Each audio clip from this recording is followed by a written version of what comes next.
everybody, welcome to Rock and Roll Shin-Soo, episode number 85. My name is Gabe Estel. I'm here with my co-hosts, Dennis Levi Leach and Jonathan Getz. How's it going, fellas? Fantastic. Pretty good. Great.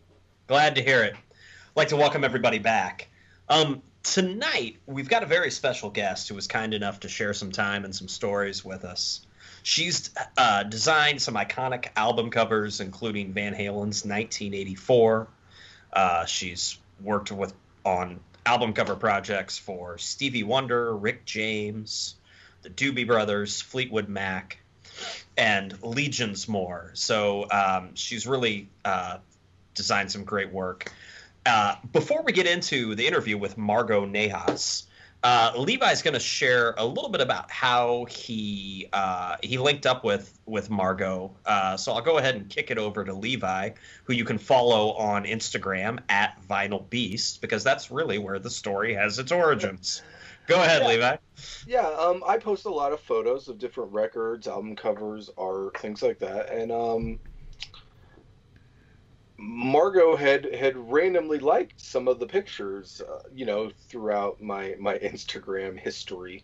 And, one day I happened to click on her profile and it brought it up, and up at the top it said Van Halen 1984 cover artist. And I was like, what? Like, it blew my mind. It was like, what, is this serious? And so, I finally was like, I'm going to contact her and see if she would talk to us. And so, here we are. It was made to be. Yes. She's like Top Jimmy was actually called Top Margo at first. All right.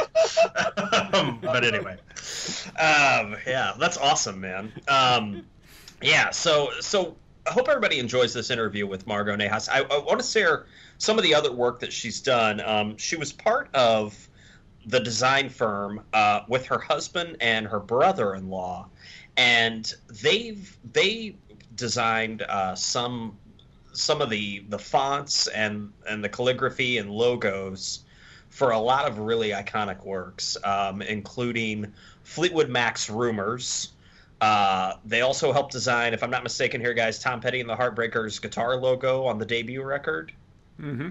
Okay. Yeah, I think that was her husband Jay. Okay. And I believe we're pronouncing it right. It's Vigon Nahas Vigon. Okay, I believe that was the firm. Okay, yeah. Cool. And then also, another just huge record, Prince's Purple Rain as well.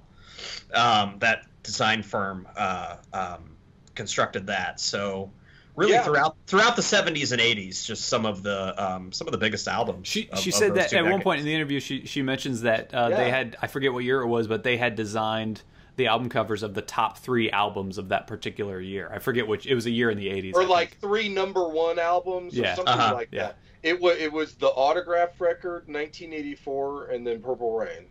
Yeah. Very cool. Very cool. Yeah, so we'll go ahead and get into the interview here. Margo starts off with talking a little bit about her first album cover project.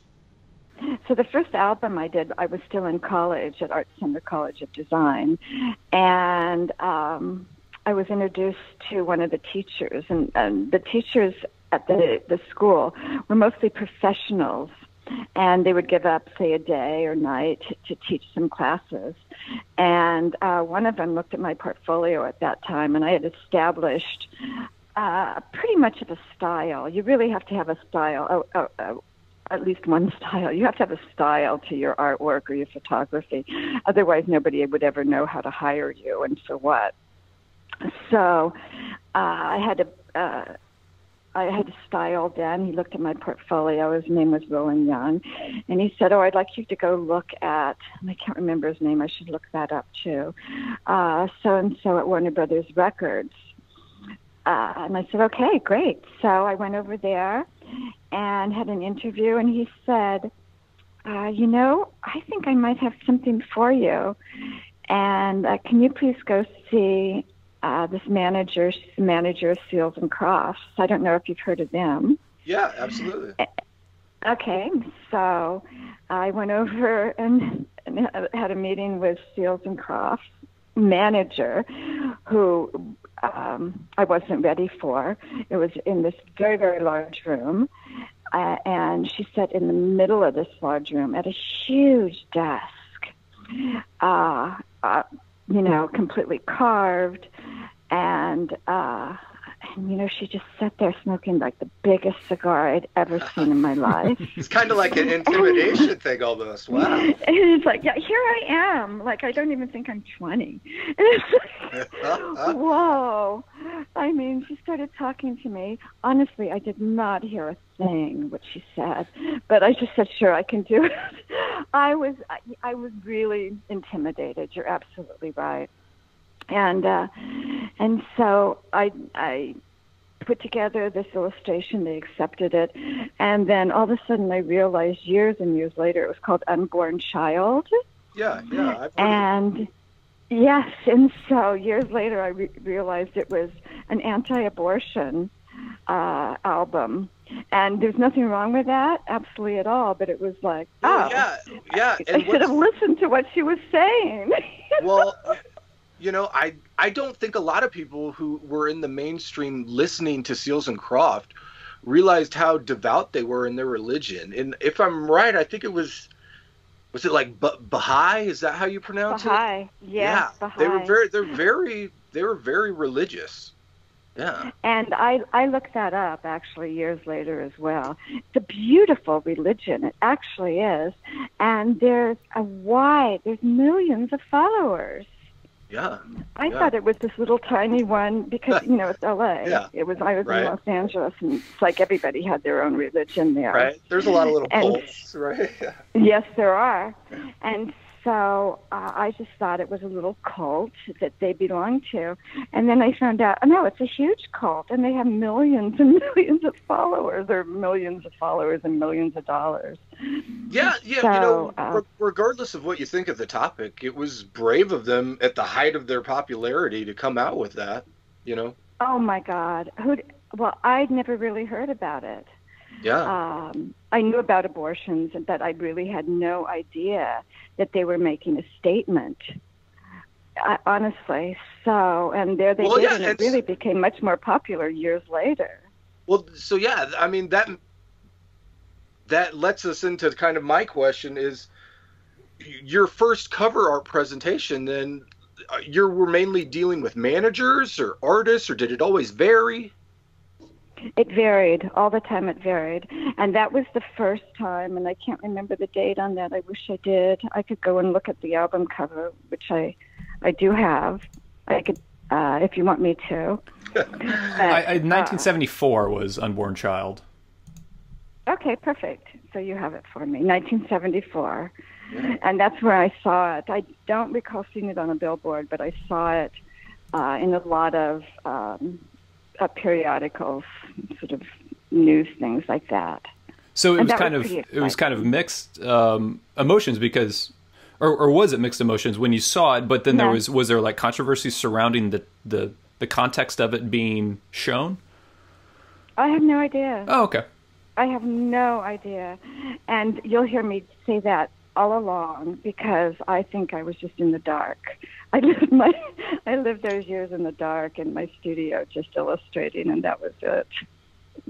But regardless, I imagine it was a thrill to see it in print. Oh, yeah. It's always a thrill. Absolutely, it was always a thrill to see everything. And, so that was my first, but it was with mainly the art director. And usually you don't go from the art director to the manager. But I imagine because it was a sensitive subject, he wanted me to go over and meet the manager and made sure that I was, going along with whatever the theme was with it. Did you have a preference of meeting, say, with art directors or like talking directly to the artists? Oh, art directors, absolutely, by far. Nice. I can go on with that topic. You're welcome to. Yeah, you're welcome to. I would assume some artists would be hard to work with for sure. Well, for me, it was always intimidating for me, even though I would say the majority of the ones I met were very nice. But I preferred working with the art director. I could ask questions. I could really get a feel for what they wanted, and I could give it some of my own input a bit. But with, as a matter of fact, after I met my husband, actually I met him in school. I knew him before then. After we went into business, I should say, he did most of the meeting. I met the art directors, but when there was a possibility to talk to the actual musicians, he did that. Had a hard time. Did, they wanted what their brother made, their cousin made. Oh, my mother has this idea. It's one of those things, and it's like, I can't go there. Yeah, it could get out of hand very easily. I could see how that would be. So, it does. It really does. Then what is your preferred method for designing, and or like your favorite medium to design with?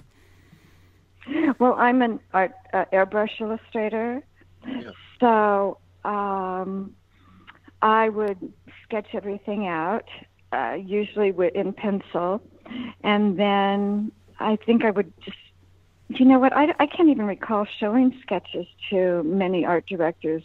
They just gave me the job, and I'd come back with maybe one sketch and then a final, and sometimes no sketches at all. My husband, once again, Jay, he did a lot of the art directing and designing on some of the things, but mainly the ones that came right to me, I went through the art director, who would tell me what they wanted, and then I'd go do it. But once again, some of the musicians really wanted to meet me. I'm sure they were thinking, a girl? Yeah, I can imagine at that time, especially, it would have kind of been hard to be a girl in a boys' club, kind of. I was the only girl that I know of in the boys' club, especially around L.A. Yeah. It seems like you and your husband's agency could seamlessly go from, you guys did not just album covers, but you would do advertising, commercials. Yeah. How did you alter your approach to make that a easy transition, if it was? Let's see. Well, my husband is an amazing director and designer, and I felt, because of my education, that I was too. We both felt we could do absolutely anything. We started off doing logos for the record companies. I put Seals and Crofts sort of in a different category because it's before we went into business. Okay. So, and when we did go into business, which was probably about a year or two later, it was my husband and I and my husband's brother. So it's called Margo Nahas Bygone. Okay. And we started off, I can't remember, doing textile design for a short while. And then went to some record agencies once again, with the recommendations from our professors, and started doing logo design for all of for so many albums. Okay. Wow. Just countless. So you had mentioned airbrushing earlier, and you're well known for your ability to airbrush Chrome, particularly with those awesome autograph covers. Oh, yeah. What makes airbrushing Chrome such a daunting task that not many people can do it? Because you have to have reflections. You have to know what kind of reflections you're going to use. It's not like drawing a face that you just see there or a horse. It's really, okay, what's this reflecting on top? What's reflecting on the bottom? And then how do you make it really shine and sort of glow? It's taking that same thought process about making that Clorox bottle or that Lysol bottle look better and really make Chrome pop out for a non-existing thing. So, for example, with a Lysol bottle, you have the Lysol bottle there. You know what it's going to look like. You put some lights on it. You make it shine.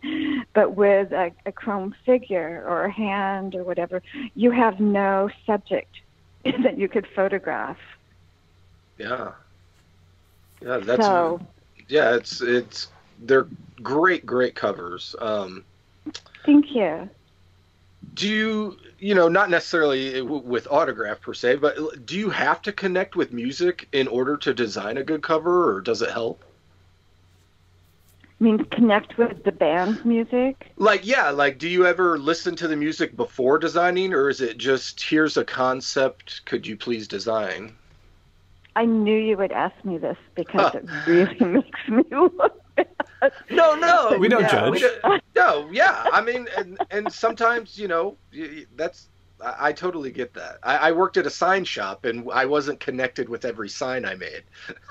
Okay, so there you go. So no, I had not listened to. I had probably not listened to any album's music that I did. Wow, that's fascinating. Absolutely, I can honestly say that. I go back, and because it hadn't really been done, but by the time I was doing my the album cover, because it's you so were many doing months them in before. advance. Okay, that explains. Yeah, it. you do the album cover before the music is finished. Okay. Well, that explains it. Furthermore, I really wasn't into that much rock and roll. Everything I learned from that, my husband taught me just by playing the music, which sounded so good. But, you know, I was into Neil Diamond and a lot of more mellow things. And so, no, I wasn't familiar with Toto or Seals and Crofts or Van Halen or you name it. Stevie Wonder, a little bit of Stevie Wonder maybe. I take great delight in the idea that you're rocking out to Neil Diamond while designing 1984. Or Quiet Riot. Or Quiet Riot. I think that's fantastic. Actually, better than that is I'm such a big Bob Dylan fan and Joan Baez. Awesome. So I was probably rocking out to Bob Dylan and Joan Baez and Neil Diamond. I love those guys. Arlo Guthrie. I really like more. What would you call it? Not country, but pop. Folk. Popular. The folk. Yeah, like the folk type popular stuff. Folk. Yeah, folk. Yes, that's exactly what music I listen to. Okay. What was the first album art? Yes, go ahead. I was thrilled. I was just going to say, but I was thrilled to do all those albums, even though I didn't know the music. Yeah. Sure, and I can almost appreciate that approach more in a way, where you didn't want to have preconceived notions. You wanted to stick to what you were asked to do and run with it and trust your own abilities to do that. You're absolutely right. Yeah. I'll go with that. I'll stick with that then. You should. What was the first album art that you fell in love with? Do you remember? Oh, you know what? I've got a few really favorite albums. I've got Michael Jackson, the one with the mask. I'm not going to remember the name of it. Dangerous. Was it Dangerous with all the imagery on the front? Yeah. Oh God, one of my all-time favorites. And then let's see, who else did I love? I'm trying to think. That was my very favorite. And then I guess I liked a couple of the Rolling Stones that I'm not going to remember names because I never do. But that guy out of New York that did the Campbell Soup, Andy Warhol. God, yes. That Andy Warhol did. He did Sticky Fingers? Yes, he did Sticky Fingers. I love that. And I think he might have done one more. So I'm trying to think of anything else. I can't think of one other album cover. My favorite is Van Halen, because it's a little angel. And, you know, nobody did those kind of things for album covers. Yeah. It's a great album cover. Thank you. So that's my favorite of all time. But then really second is Michael Jackson. I'd have to say mine is my favorite, wouldn't I? Right. Michael Jackson's is really a close second. And then, pardon me, excuse me? No, it's a great cover. Thank you. And then maybe trying to think of some that my husband did. Were they my favorites? I don't know. I'd have to say it if he's going to listen to this. Right?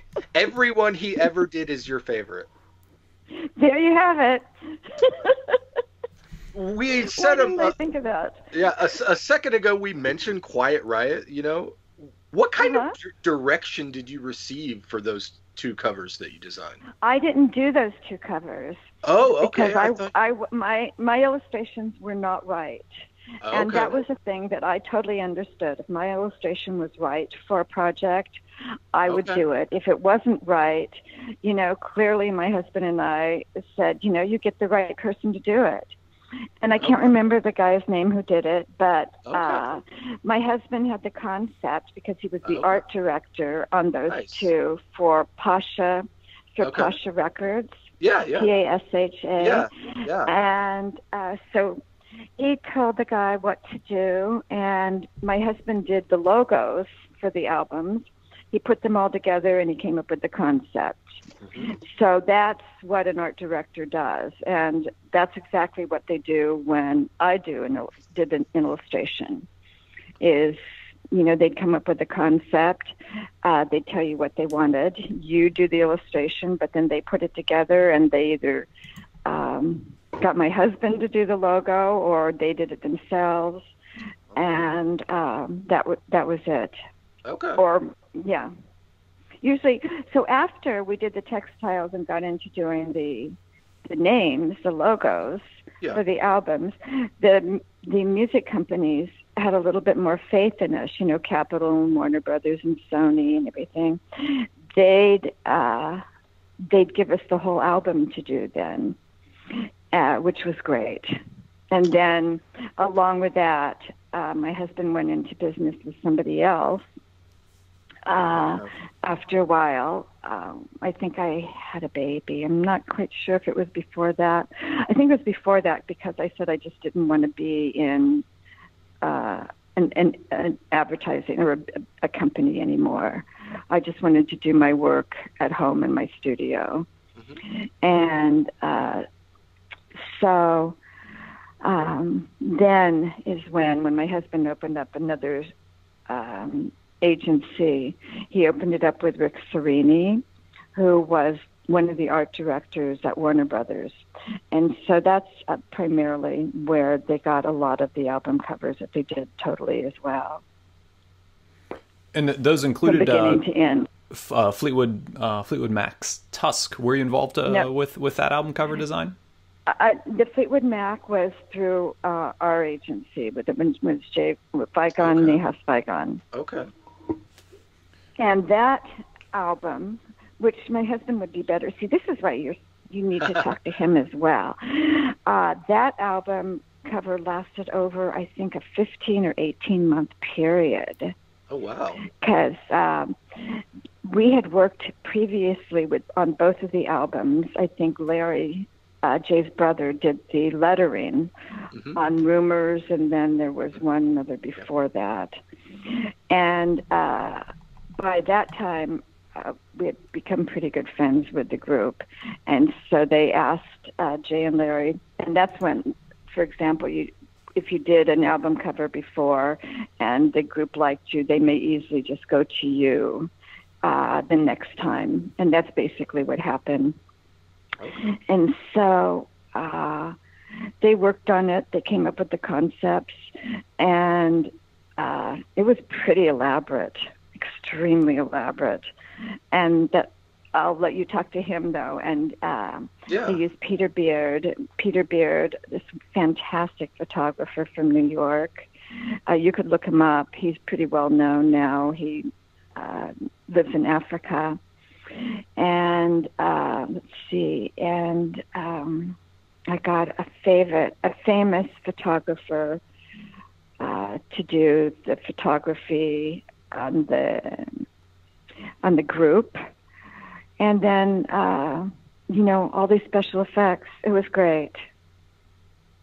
Yeah.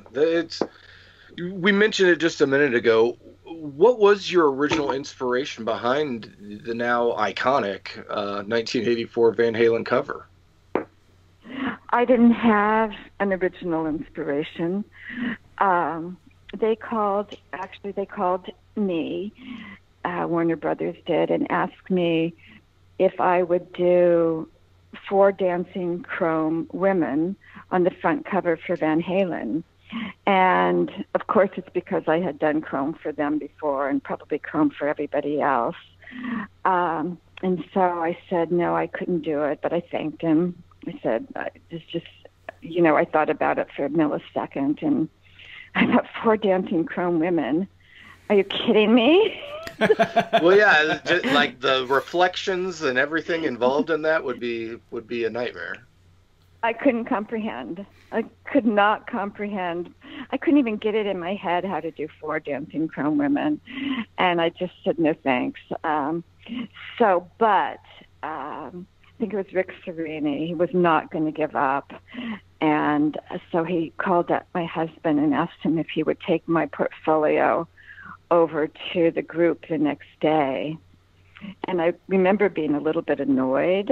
It's like, what, they don't want to listen to me? It's like that woman part comes in. That's the boys' anyway, club. Right? Yeah. That's right. And so Jay said, of course, he would take it over there.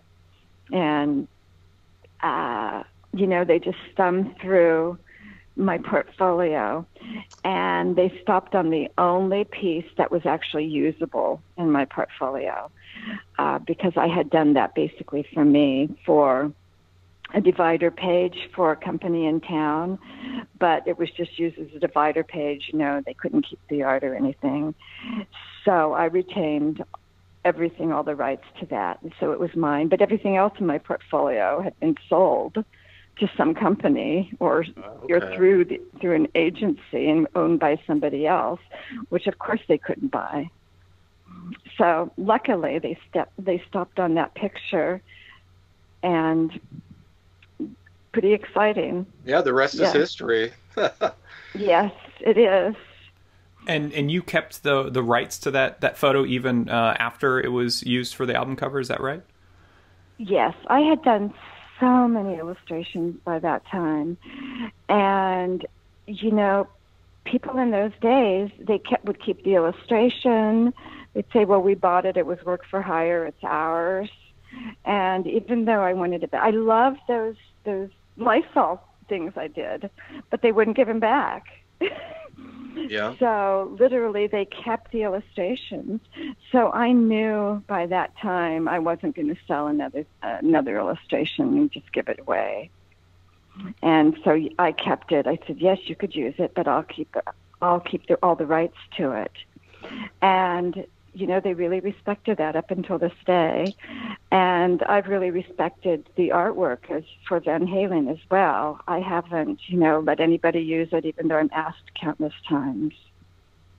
And I really encourage you, because my husband has worked on so many. Yeah. So, he did the first 2 David Lee Roth albums after he split up. Yeah. And you said he was the art director for Pasha Records, right? He was, for Pasha. As a matter of fact, I did the logo. I illustrated. He did the design, but I illustrated the logo for Pasha in Chrome, by the way. Yeah, I remember it. Yeah, for sure. Now that you say it, it was like for sure it had to be her. It's Chrome. Yeah. And then for when we did the Tom Petty. We did the logo. I also did not illustrate that logo, although everybody thinks I did. The Heartbreakers. See, I thought you airbrushed. Okay. That was before I was even an airbrush illustrator. Okay. So, that was a long time ago. But Jay designed that, and then I also did the label for Shelter Records, who Tom Petty was with at that time, because he had just come from Atlanta or someplace where Jacksonville. What was the name of his group? Jacksonville. Do you remember the name of his group? The Heartbreakers. Mudcrutch. Yeah, Mudcrutch. Yes, Mudcrutch. Yes, so they were just here, and that's kind of a funny story really quick, too, is that we were doing a photo session, and our friend was a photographer, and somebody in the band would not put down, they had this, he calls it a replica of a penis. I call it an actual dildo with a crank. Which it was. A 1920s hand crank dildo. Okay. Anyway, he kept playing with it and couldn't get a picture in, I guess, without it, and finally took it, I think, to the record company where they said, no, we can't use any of these. That's amazing. But talk about, me being a young girl, it's like, what? You carry this around out in public? Boys. With vinyl album sales being very strong again today, a lot of people still listen to music, though commonly on their phones or computers. Uh-huh. If you were just getting started today, would you design any differently because of these listening habits and the limited space of what the art can be now?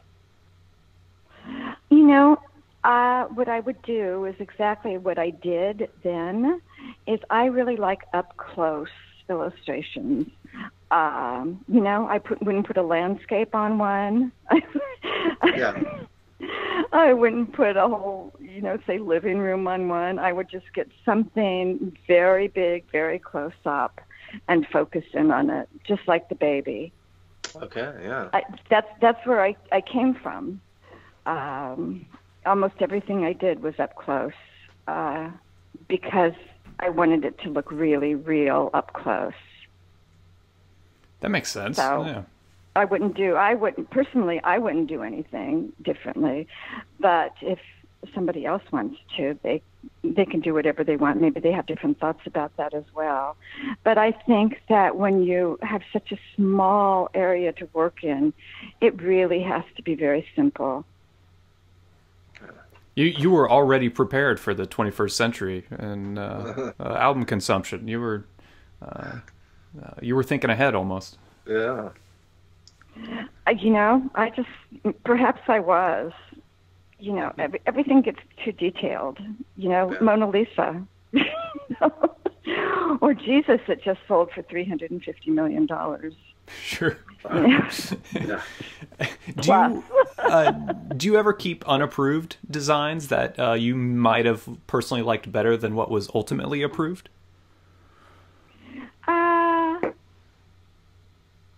And if this is going to legally get you in some kind of bind, you don't have to answer. No, if it wasn't approved, then they don't keep it. Okay. They don't buy it out. You do something, a sketch, but you don't necessarily paint it. I wouldn't have airbrushed a full illustration. And no, you don't keep it.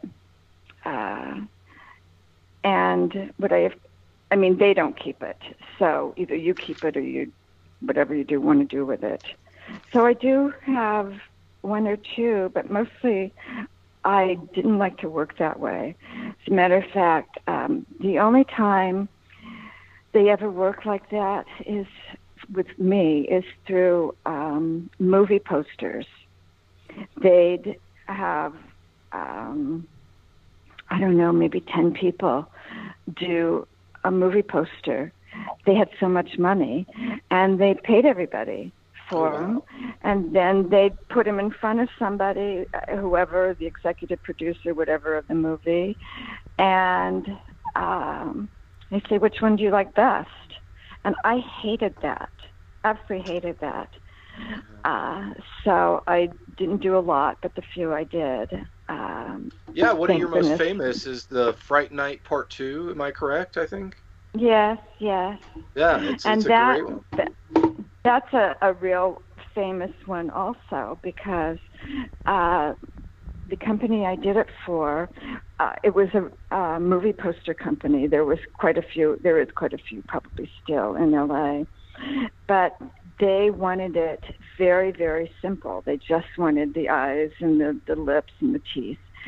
And they didn't think it would get chosen. they thought it's way too simple, it won't get chosen, and it was. And they were thrilled, and it's still iconic in the industry for that because, you know, there's not a scene in the background, there's not 10 different people up in front, and it's an illustration. Yeah. So, yeah, I really love that one. As a matter of fact, if there's one I keep around me, it's that one. Cool. It sort of follows me in all my studios. I really like that one. My next question is kind of a fun one.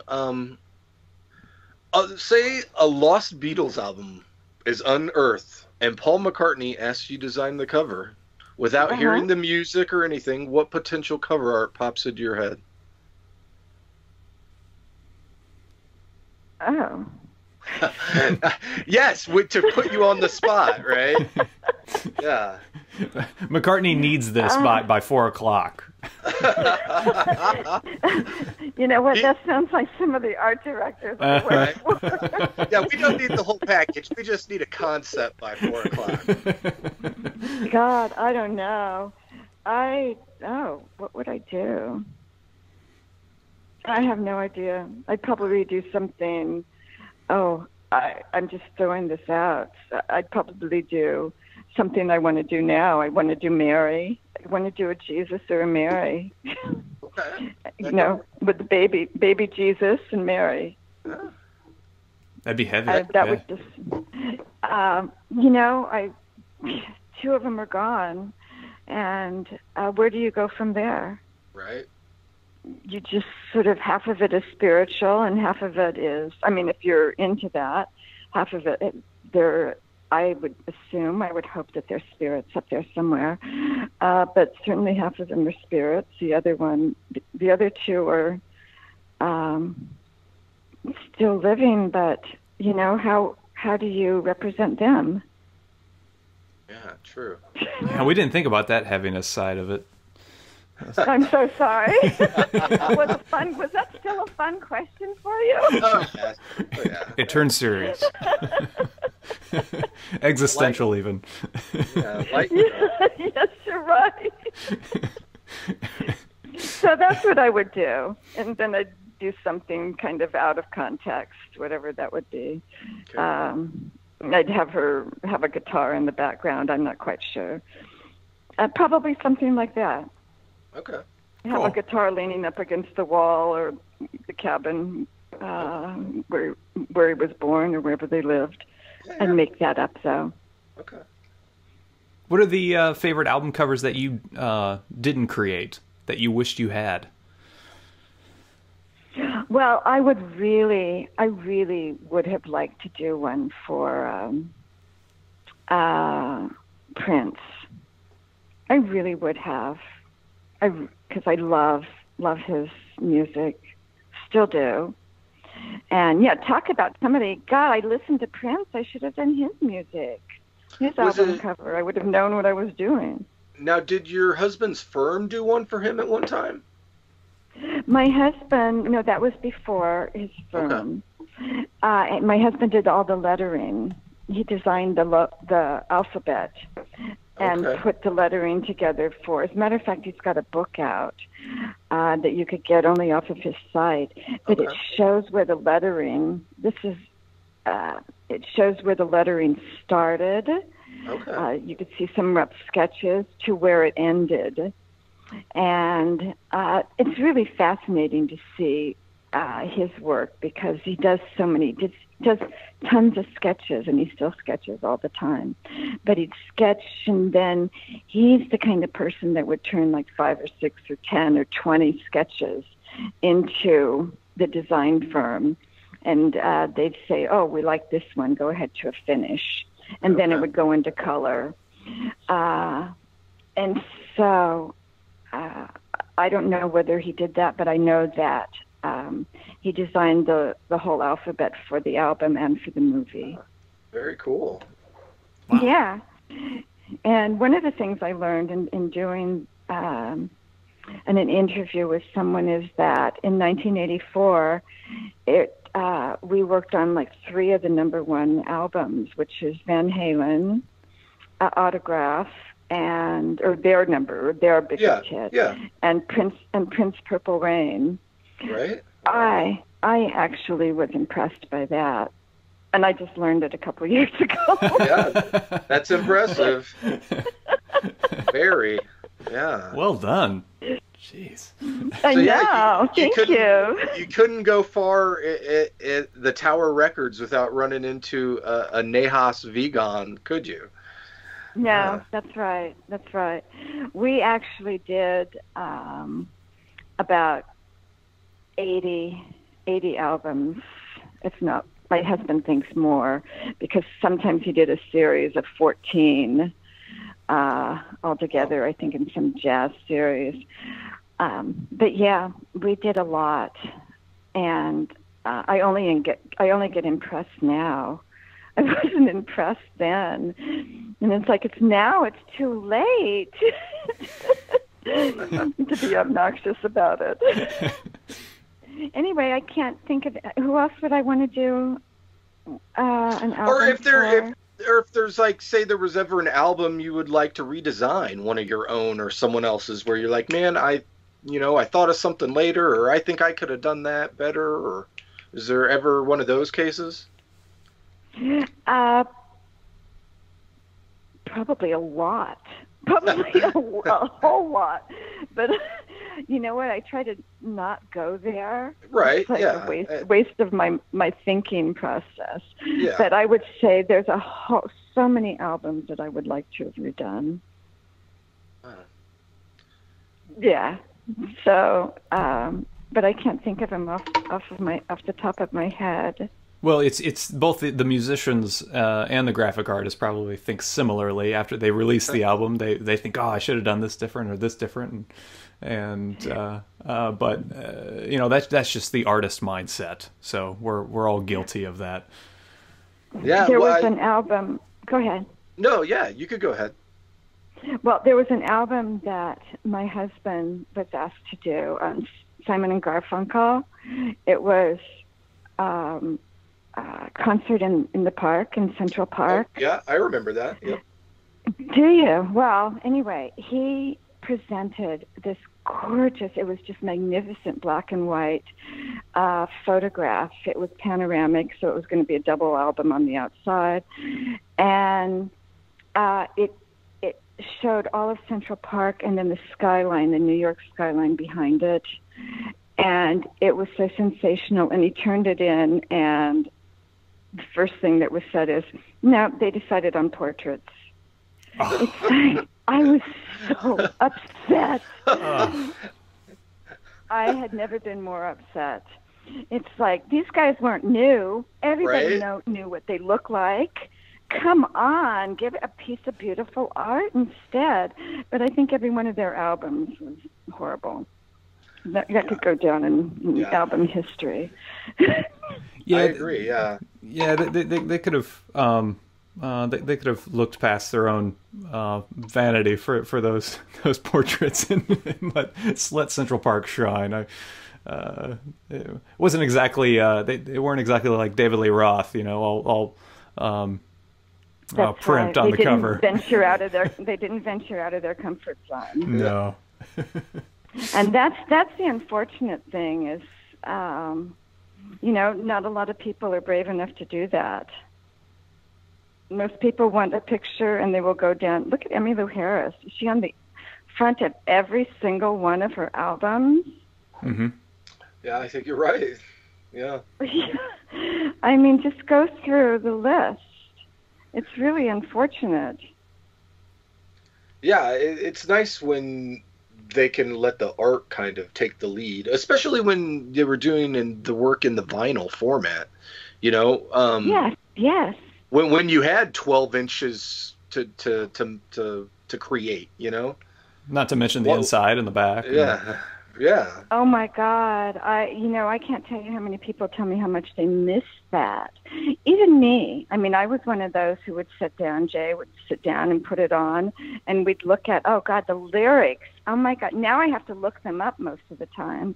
Right. To say, what in the world are they saying? And So, yeah, and you'd read the whole thing and the lyrics, go through the lyrics. It was wonderful. It was an experience. And you had a hand in designing the whole package for, is it Stevie Wonder's Secret Life of Plants? Is that correct? Uh-huh. Uh-huh. That was a really unique package. Could you talk to us a little bit about it? On that, John Sabalka was the art director at Motown Records. I did a lot of work for Motown Records. Okay. And John Sabalka. And he... Stevie Wonder was coming out with, I think, I don't know if there's 2 records in there, but it went along with the movie as well. And the concept was, they came to us only with the concept, and that was, they wanted to show life forms from beginning to end, or but from beginning to like present. And so we got to know his manager, Keith Harris, quite well. And you know what he said to us? It was really wonderful. He said, you know, I'm the manager. I can manage. You're the designers. I want you to design the album. And I'm just leaving it up to you. And it's like, well, that's brilliant. Why doesn't everybody say that? Anyway, so Jay did, let's see, the design on the front along. I think he did the orchid as well. And then I put everything together, and I cut it all out of like a board. I cut everything out. I stuck the board down on top of another board, and then I rubbed paper on the top, so it became a relief. Okay. If you could understand that, yeah. Like if you put like a penny under a piece of paper and then just burnish it down.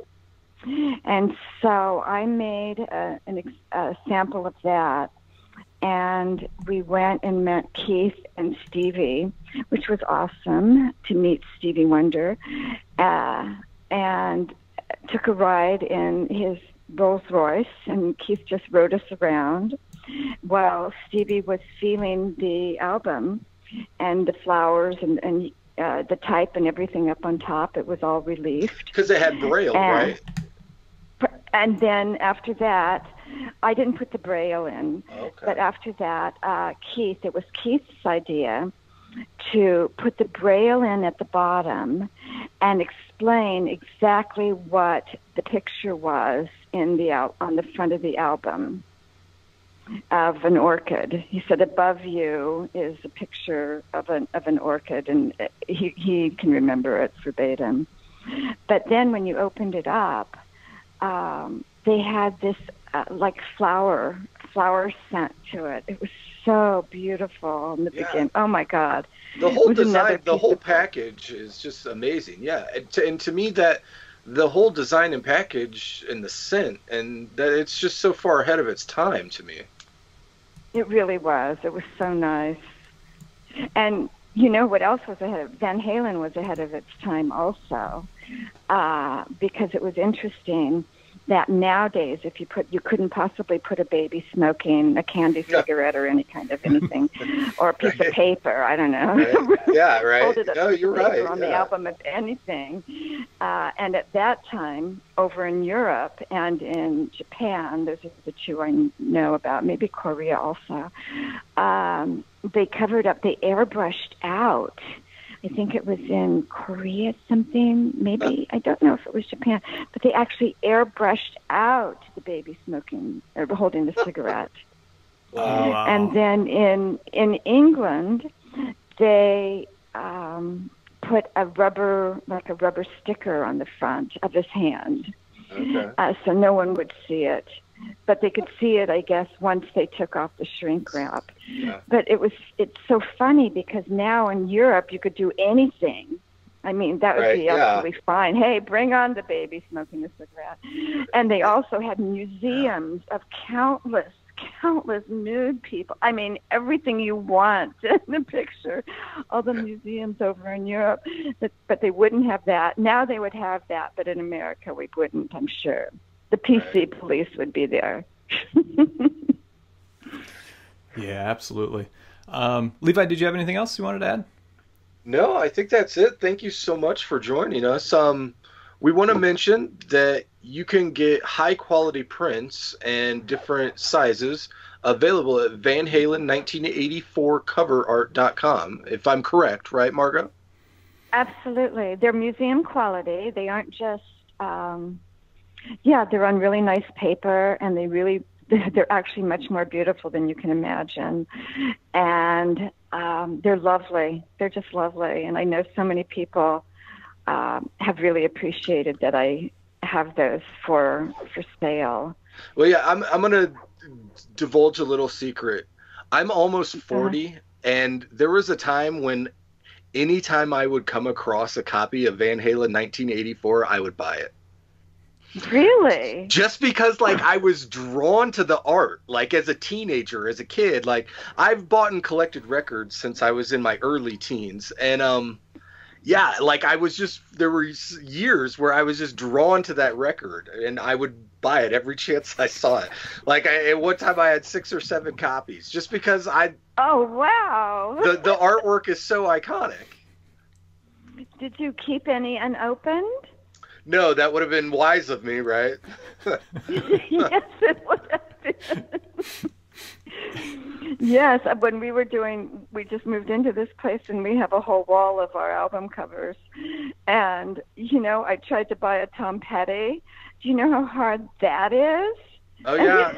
Yeah. And, oh, my God, they, after he passed away, and Prince Purple Rain, they go for like $300. Right, it's an crazy. unopened copy, yes. Well, thank God no one's passed away with Van Halen, but yes. Anyway, it's fun to do that. It's fun to sell them, and is it Van Halen 1984 coverart.com? Yes, that's right. I have to remember that. And then also, do you have a website that you sell jewelry as well? I do have a website, but I don't have anything on it right now. Okay. Because I can't make things fast enough. Once again, everything I make sort of sells, so I can't do a production line yet. And hopefully I will. Hopefully by the beginning of the year I'll have something. I'll try to put something on there and just let everybody know it's one of a kind. Well, yeah. Which is fun, which is what I do now. But however, I'm opening up a painting studio again. So I hope to get back to that as well. Nice. Oh, congratulations. Well, yeah, the high quality prints that you can get at your website would make great gifts for a lot of dads of the 80s generation. So you're telling me. Yeah, they would make great Christmas presents. Yes. Thank you so much. They do make great gifts, and a lot of people get them framed and show me. They email me back, and it's very personal to them. So I'm so glad. And I hear, I know so many people, and I didn't learn it until about 20 years later, how many people embraced that album, not only for the creativity of the band at that time and how great they were, but also for the album cover, the image on that. So I feel pretty happy that I was able to do that, even though it was totally blind face. For everybody. I'm sure nobody realized it. Well, I'd like to thank Margo Nahas for stopping by and talking about some of her iconic work. Also want to remind everybody you can check out her jewelry at Margo. It's at www.margonahas. That's znahas.com. So margoznahas.com. We'll put a link up on our webpage to that as well. And then also, if you want to learn a little bit more about her album cover work, you can go to Van Halen 1984 coverart.com. Yeah, you can get really nice, like, museum quality prints of the 1984 artwork. Very cool. Yeah. So yeah, go on that website, support Margo's work, as well as the jewelry line she's been working on as well. I want to remind everybody you can find us on the internet at rockchew.com. We've got every episode that we've ever recorded right up there for you to enjoy. You can stream it. Or you can listen to us on iTunes or YouTube. Please leave some comments leave us a rating or a review. It would help us out, certainly. Also, we're available on just about all of your favorite podcasting apps as well. So you can listen to us many different ways. Tell us how you chew. Also, you can follow us on the Twitter and the Instagram at RockInChew. That's N as in Nahas. So follow us there, please, on Twitter and Instagram. You can like us on Facebook, too. So until next time, we'll see you soon, and have a great night.